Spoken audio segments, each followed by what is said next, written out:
Isa sa palatandaan na tama yung pagkaka-wiring gaya nito, naka-hazard siya pero mapapansin yung headlight hindi siya kumukurap. Di ba? So yun yung palatandaan na solid yung pagkakagawa, solid yung pagka-wiring, no? Ayan, so ito makikita niyo yan, may pa siya, loud horn with passing. Kapag naka-low ka, passing. Pag naka-off, passing. Pag naka-high, may passing pa rin. So unlimited passing siya. Pag hindi nakapindot, walang ilaw, stuck. Pero kapag pinindot, may ilaw, loud horn with passing. Testing din natin yung underlights. Ayan, yan yung underglow lights natin. Jig switch siya dito.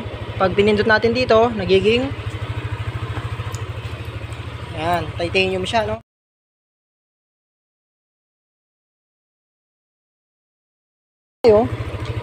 Nagiging pula.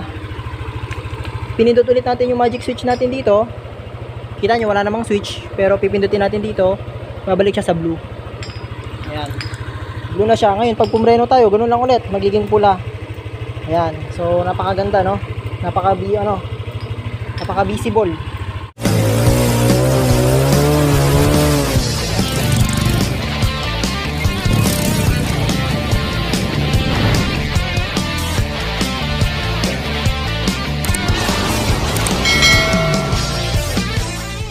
Ayan, good day sa inyo mga bro. Meron tayong gagawing ngayon, NMAX V1, no, na ABS.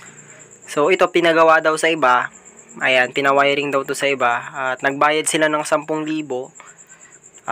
Tapos yun nga, nagka-problema, ang daming nawala.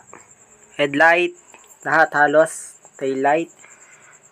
Tapos nung binuksan natin, ito yung nakita natin, no. Ito yung bumungad sa atin. So ang daming mga talop. Tapos dito sa likod, ayan, kung mapapansin nyo, sira-sira din siya. Pero hindi naman to kasalanan nung gumawa. Kasalanan to ng mga mababait na daga. Ayan, so ito yung gagawin natin. Ayusin natin lahat yan. At bubuksan natin to. Papakita ko sa inyo kung paano yung natin. Discarding gagawin dito. So ayan, nabuksan na natin yung buong kaha. Kita nyo ABS to. Ayan, so ito siya. Ayan, o.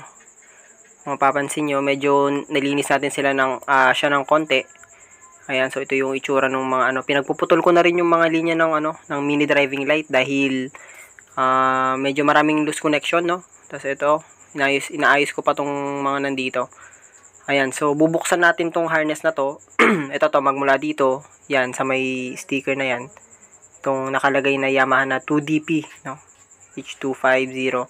Tapos ito, ayusin din natin kasi nakalaylay lang siya. Baling sa may likod pala, ito, naayos na natin siya. Ayan o, meron na siyang socket. So, okay na yan. Tinesting ko na rin yan.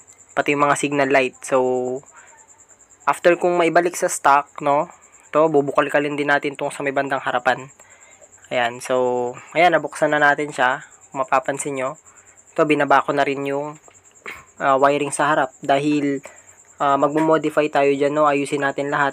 Tapos itong linya ng headlight nya, itong dilaw, high, yung green, low, tapos yung black yellow dyan, yan yung ground ng headlight na nakakonect sa ECU. So pag susi mo at pag umandar ang motor, tsaka lang siya iilaw, no? Okay, so ayan, kung mapapansin nyo yan, no? Natamaan na rin yung headlight na ito, so sana mapagana pa natin, no? Kahit nagawa na ng iba, medyo na damage, so sana magawa pa natin at ma-survive natin. Ayan, black yellow or yellow black, no, yung negative nito na na-connect sa ECU, so tatanggalin natin yun mamaya. Ayan, so dito ang mga tinanggal ko na, so binuksan natin, no. Mapapansin nyo, itong green na to, nakakonect siya dito sa accessory wire, itong light brown. Accessory wire, yun yung pagkasusi mo, mapapasukan siya ng 12 volts sa may susian. So, yung light brown na yan, kung mapapansin nyo, dun siya nakakonect. Yan, so, papunta yan, dun sa may headlight. Dito naman, itong park light niya, itong brown, itong light brown na to, ayan, yung light brown na yan, yan yung sa may park light niya, no, sa may harap, kasama yung dyan, yung tail light sa likod. So, ang ginawa ko, ganito, pinutol ko siya, 'di ba? Pinutol ko siya. mula sa pagkaka-accessory wire niya or pagkaka-connect sa light brown. Tapos dinugtungan ko siya ng wire papunta naman dun sa solid blue. Itong solid blue na to, papunta yan sa bandang likuran sa may tail light natin. Ayan, so ito yun, yung solid blue na to. Ayan, papunta yan dun sa dulo sa may tail light. So pag susi mo, ibig sabihin nakailaw na rin yan dati, no? So ngayon ang ginawa ko,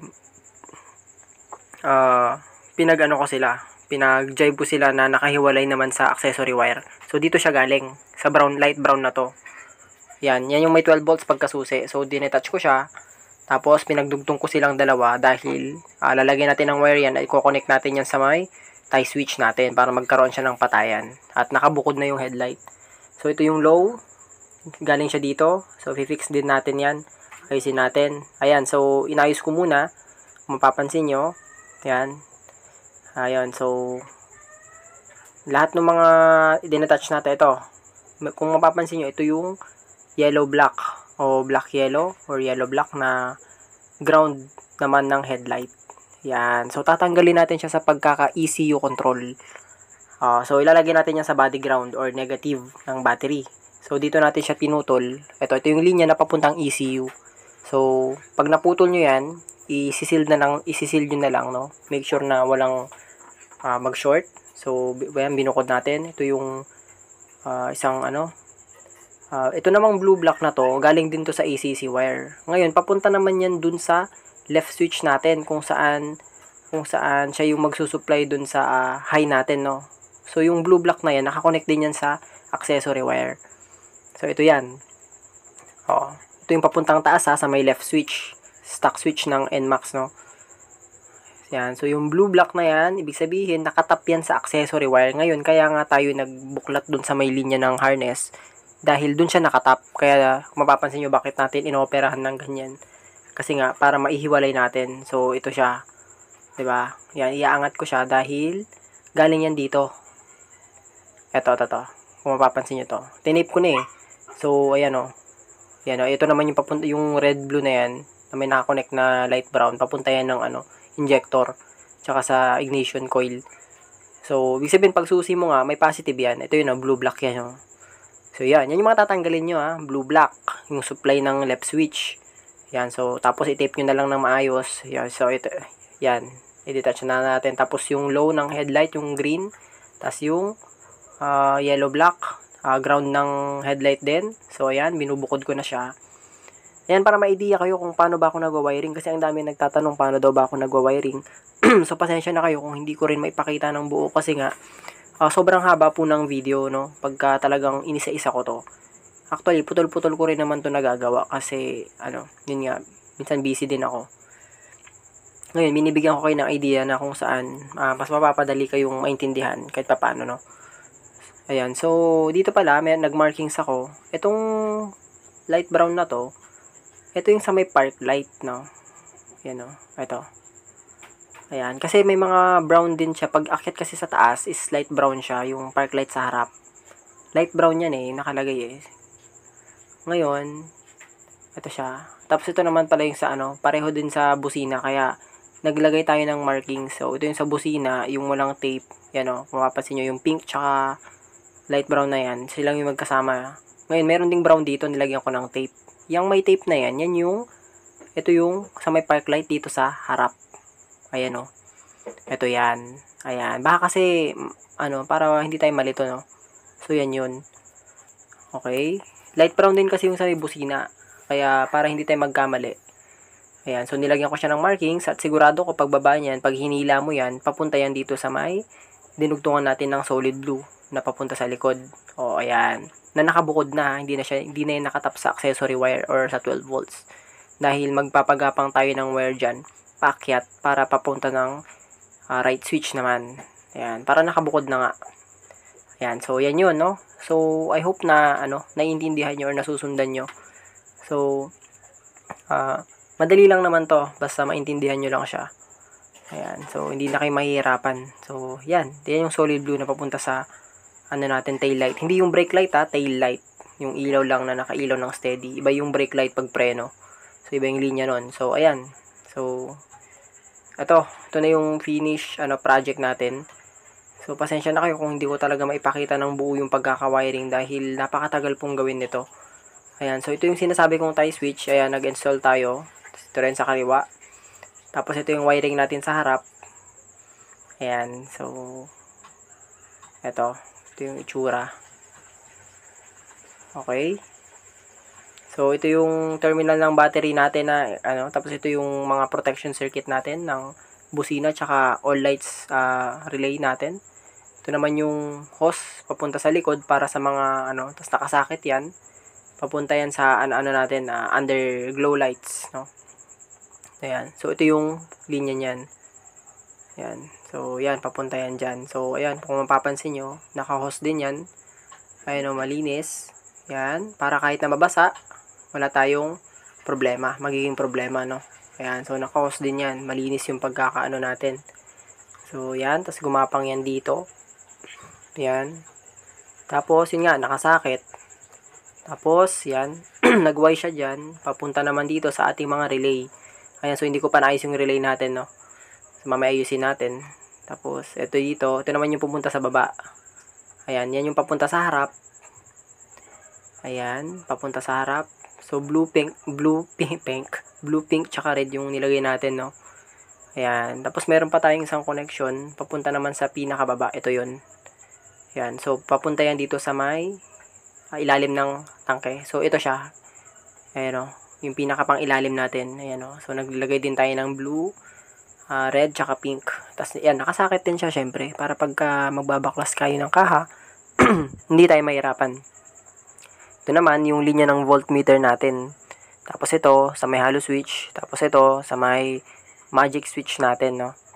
Ayan. So, papunta sa busina, ayan, meron tayong may play yung busina natin. Kahit na medyo damage na yung busina, yan pa rin gagamitin natin. Tsaka na lang magpapalit yung kapatid ko siguro kung may budget na ulit. Ayan, so, ayan. Diyan tayo nag-install. So, hindi siya naiipit. Ayan, so, umakyat yan dito. Pumunta sa mga, ayan, mga relay na maliliit. Tapos, gumapang yan dito.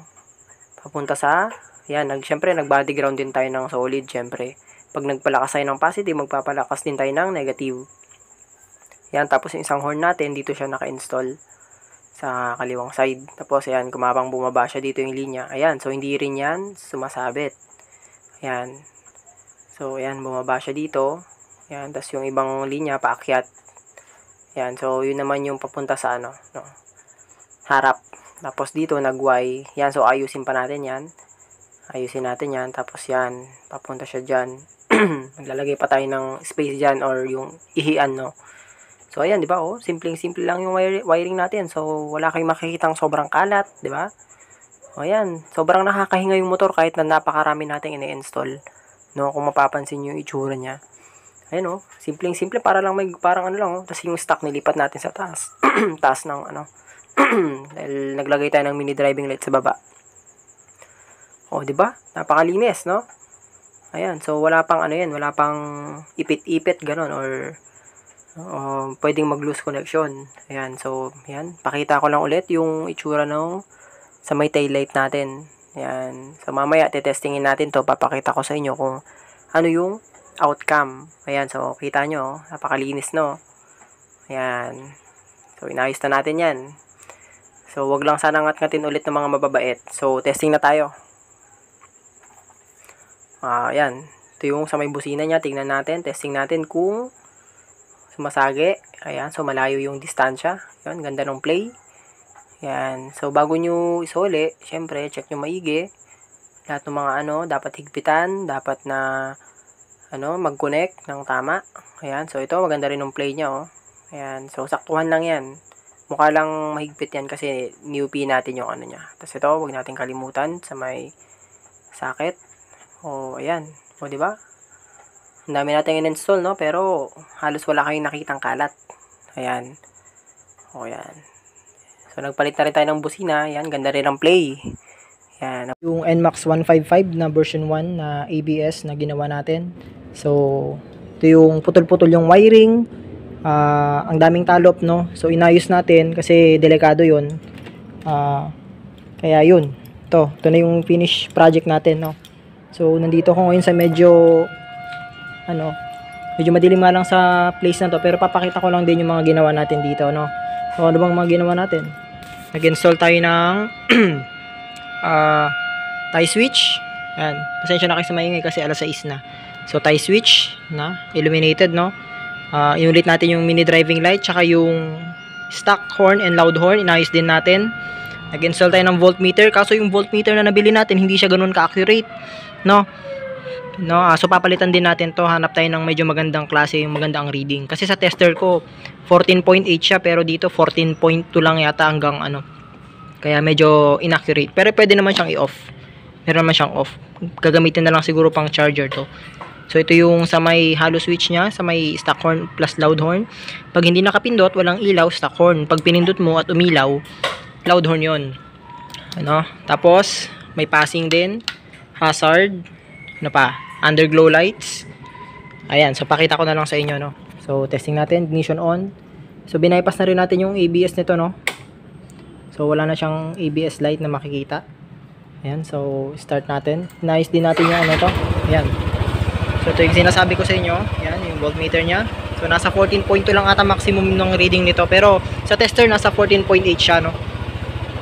Ayan, so yung itsura niya. Okay, so dati wala siyang signal light, wala siyang tail light. Inayos na rin natin. So testing natin, park light. Ayun, so ganda ng ilaw niya, no. Ayan. So nakailaw na rin yung tail light sa likod. Ayan. Ayan. Si sarap, nakailaw na rin siya. Ayan. Ito nga, naapektuhan na rin yung headlight nito kasi nasira na yung high niya, no? Sa unang gumawa, hindi ko alam kung anong ginawa nila. Sira na yung high niya, naapektuhan na rin. Kaya low na lang yung napagana natin, no? 'Di ba, bibilan naman na to ng bagong headlight assembly. So, pangalawang pag-switch mo, yun na yung ano niya, headlight. Ayun, so naka-high siya, you know, meron tayong high indicator, gumagana na. Pag nilow natin, ayun, low. Yun yung headlight low niya. Ayan. So, yan yung okay, so testing natin. Testing natin, no? So, patong ko muna.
Ayan, so kita nyo. Ayan, so meron tayong passing. Ayan, so kapag naka-low ka, passing. Pag naka-off, passing. Pag naka-high, may passing pa rin. So unlimited passing siya. At yun nga, may hazard din. Harap at likod. Ayan. Tapos ito yung sinasabi ko, pag hindi nakapindot, walang ilaw, stop. Pero kapag pinindot, may ilaw, loud horn with passing. Okay? Ano pa? Tapos testing din natin yung underlights. Underlights. Ayan, yan yung underglow lights natin.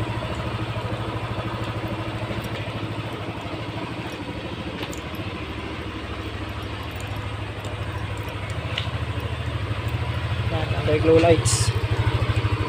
Ngayon, may magic switch siya dito. Pag pinindot natin dito, nagiging yan, titanium siya, no? Yan, ikang babayan.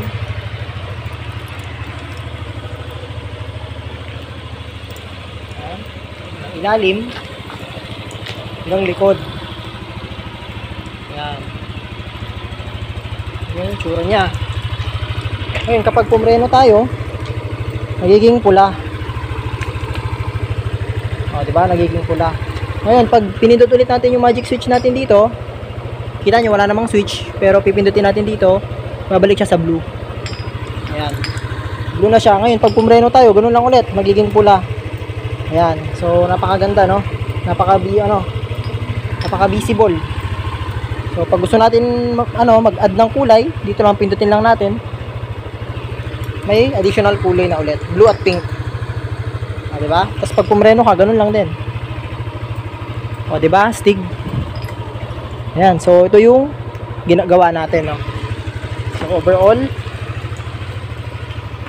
yun yung itsura ng wirings natin. Ginawa natin. Ayan. Ayan. So, makaangas, diba? Ayan.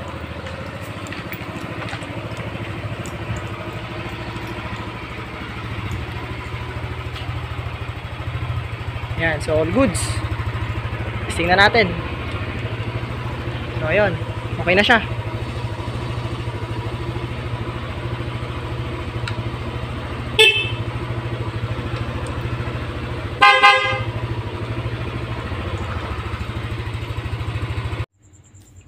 Ayan, so bigyan ko kayo ng idea kung paano ko ba winiring, lalo na yung sa may mga ilaw niya, no? So, sa mga busina, sobrang dali naman na yan dahil ang dami ng mga videos dyan sa YouTube, nagkalat naman na, no? So, dito lang, papakita ko sa inyo kung paano ko in-apply yung isang relay na kung saan siya ang nagpagana lahat halos. Okay, so simula tayo. So, alam naman natin, usually sa mga motor, gaya ng NMAX, meron niyang susian, merong battery. Yan. So, napagbaliktad ko yung fuse. Dapat yung fuse ay nandito. Ayan, dito yan sana.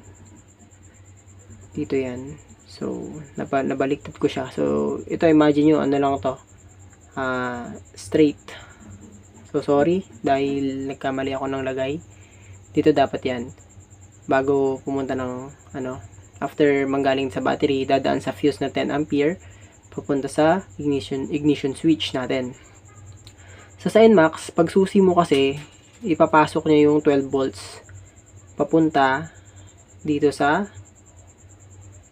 blue block. Dahil nakatap yung blue block, papunta naman yung blue block sa common supply ng left switch natin. So, isipin nyo muna hindi siya tie switch. Okay, stock switch muna. So, pag yung blue block kasi na yan, kaya kinat natin kanina kasi siya yung papunta sa common. Kumbaga siya yung magsusupply doon sa ating high, no? Yung high. Kasi yung low natin, hindi naman talaga nakakonect dito. Yung low ng headlight natin, nakakonect yan, yung green is nakakonect din sa ECC or sa may susian. Okay? So, dalawa, di ba? Yung supply, tsaka yung low. Paano yung high? Yung high, nakakonect siya sa left switch talaga kasi nga ang nagsusupply sa kanya, ito nga, yung blue block. So, gets nyo na. Alam nyo na yung supply nung high and low natin, no? Ayan, so, kaya yan din yung kinat natin, yung green kanina. So, kinat natin kasi yan, pag susi mo, nakailaw agad ito, sana. Kaso nga, sa NMAX, ECU control ang negative nila. So, itong ground na to, is nakakonect yan dito. So, huwag nyo munang isipin yung cut, isipin nyo nakakonect yan. Ngayon, yung yellow block na yan is nakakonect sa ECU. Anong ibig sabihin nun? Hindi siya naka-body ground. Ibig sabihin, pag susi mo, pag push start mo ng motor, aandar yung motor, magbibigay ito ng negative na signal, papunta naman sa ground ng headlight. Kaya iilaw ngayon yung headlight natin. Okay? So, ano pa? Yung ating park light at tail light. So, magkaiba man sila ng kulay, light brown sa may park light sa harap at solid blue naman sa likod, iisang connection lang sila na nakakonect sa ACC din. Ibig sabihin, pag susi mo, ito talaga yung iilaw. Kasi yung ground niya is nakakonect sa negative pa rin ng battery. So, ito yan. So, lagay lang tayo ng ground symbol dito. Ayan, para alam nyo na magkakonect sila. Okay? So, ganun lang yon. Ibig sabihin, pag susi mo, nakailaw agad tong park light. Kaya nagtataka kayo pag umandar yung motor, tsaka lang ilaw yung headlight. Kahit naka-ACC supply naman pala siya. Pero yung negative niya, nasa ECU. So, ang ginawa natin, ganito. Nagpalit tayo ng tie switch. Tinanggal natin yung stock. Nagpalit tayo ng right and left switch na tie switch. So, ganito. Ganito ang ginawa natin, no? So, mapapansin nyo, 4 yung kailangang i-cut. Ano yun? Unang-una, yung blue-black. Tinanggal natin yon kasi yun yung papunta sa natin, left switch. Siya yung common supply, no? So, kinat natin siya. Kasi, itong blue-black na to, kaya natin siya kinat, no? Dahil, ilalagay natin siya dito sa may right switch ng tie switch natin. Okay? Bakit dyan? Bakit dyan natin siya kailangan i-connect? Para nga, si right switch na yung magiging main switch natin. Kumbaga, ano to park light, headlight. So, sino yung magsusupply sa kanya? Ang magsusupply sa kanya is yung relay natin. Ayan. So, sa relay, merong 30, 86, 80, 86, 85, or 86 dito yung 85. Dito yung 85, sorry. Tapos, 87A, tsaka 87. So, usually, ganon. So, ganun lang din. Yung nakita nyo yung relay na pinakita ko, yun lang din yun. So, sa 30 nun, may 15 ampere nakakonect sa battery. Tapos, yung 85 natin, nakakonect sa body ground. No? Mas maganda kung naka-body ground. Yung 86 naman natin, is kinonect natin sa ACC. Dito, sa 12 volts. So, pag susi mo, activated na yung relay. Ibig sabihin, pag activate niyan, yung solid positive na manggagaling dito sa 30, itatawid niya ngayon sa 87 tsaka sa 87A. Okay, nakukuha. Ngayon, pagka tawid nung solid positive, yung 87, supplyan nyo ngayon yung common line nitong tie switch. Meron na tayong video sa tie switch nito. Kung hindi nyo mag-gets ngayon, mas mag-gets nyo pag pinanood yung video natin. So, andyan lang sa natin, no? Sa YouTube natin. So, kinonect natin siya dito. Para nga naman, pag on mo, is papasok naman yung supply papunta sa park light and headlight. So, ito yon. So, makikita nyo, dotted line yung nilagay natin. Kasi nga, yung park light natin nakakonect sa ACCS. So, nung kinat natin yung park light, ito, park light na may kasama ang tail light, nung kinat natin siya, ganito na siya. Dahil nag-install tayo ng tie switch, dito siya kakonect. So, ayan. So, pasensya na kayo sa pag-drawing ko. Ayan. Bababa siya dyan. Siya ngayon yung pupunta dito sa yan. Dito sa load natin ng park light at tail light. Kumbaga kasi nga kinat mo yan, edi wala nang supply ng 12 volts yan. Ang magsusupply ngayon sa kanya is yung manggagaling dito sa right switch na sinupply mo ng relay. O, di ba? Okay na. Pag on mo sa unang switch, papasok yung supply dito sa park light at tail light. Iilaw yung harap at likod. Kuha. So, maganda yan kasi nga tinanggal natin dito para hindi mahirapan yung accessory relay natin at si relay na ang siya na yung pinaka magbibigay ng mga supply. Okay, so sa pangalawang switch naman natin, syempre yun na yung headlight. Okay, so dito naman, pagka switch mo naman, blue black yung source natin dito. O yan, kinat din natin siya. So, kinonect natin siya dito. Masusupplyan ngayon yung ating blue black na galing din sa relay. Mapupunta naman dito sa left switch natin sa high and low. Dahil yung switch natin ng tie switch is papuntang high and low. So, dito, kung mapapansin nyo, yung dating stock switch niya is papunta lang ng high. At pag off mo is para lang siyang on and off switch. Dito naman, magiging rin siya, parang 3-way switch din, no? Parang papuntang low, papuntang high. So, dito, may imaginary ulit na lines papunta sa low. So, ayan.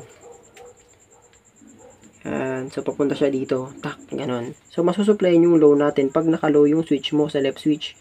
Ngayon, pag nag-high ka naman, matik, yung pa rin yung dating linya.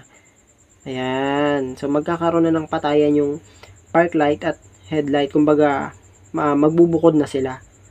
Okay? Dahil nga naka-tie switch na tayo ng, sa right switch na saka left switch. So, okay na tayo dyan.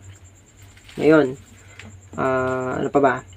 So, yung green na yon pinutol natin sa ACC nga. Tapos, nilagay natin sa low line nung tie switch natin. So, kasi dati yung stock switch is para lang siyang on and off switch. Kumbaga, specific lang yon para kay high ng headlight.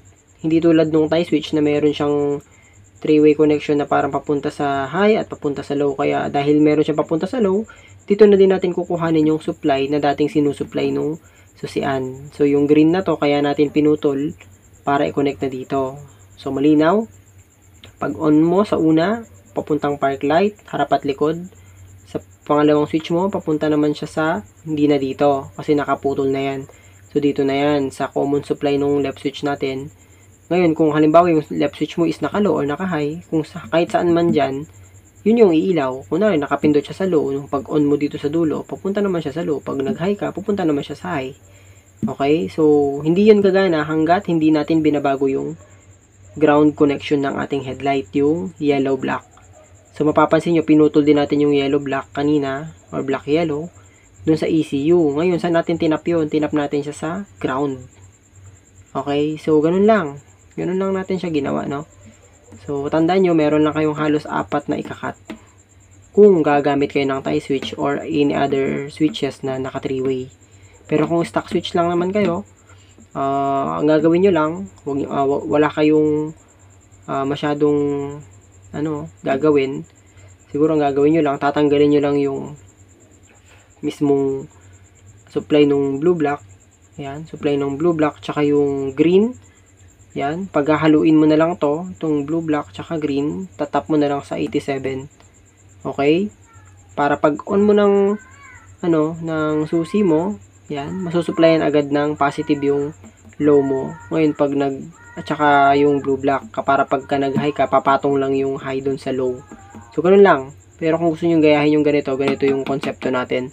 So ang purpose kasi ng relay na to, para makapagpahinga yung ignition line natin dahil overloaded na to eh.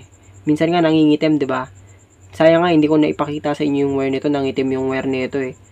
So para hindi na maulit 'yon dahil mag-upgrade nga tayo, gagamit tayo ng relay. Siya ngayon yung magbubuhat ng mga dating binubuhat nito. Ito ngayong line na to, makakahinga ngayon to. Kaya mapapansin nyo bakit lumalakas yung busina, bakit walang korap, bakit parang mas gumanda yung minor ngayon kasi nga nakahinga yung ignition line natin, nabawasan siya ng mga suliranin na yan dahil nga halos sa kanya lahat pinabuhat, no? Ngayon dahil meron naman tayong relay na siya yung pinaka sandigan natin, no? Ayan, so siya na yung magbubuhat, kaya napakalaking bagay ng relay na to. Ayun, so sana naintindihan nyo yung paliwanag natin and yun na yun. Thank you.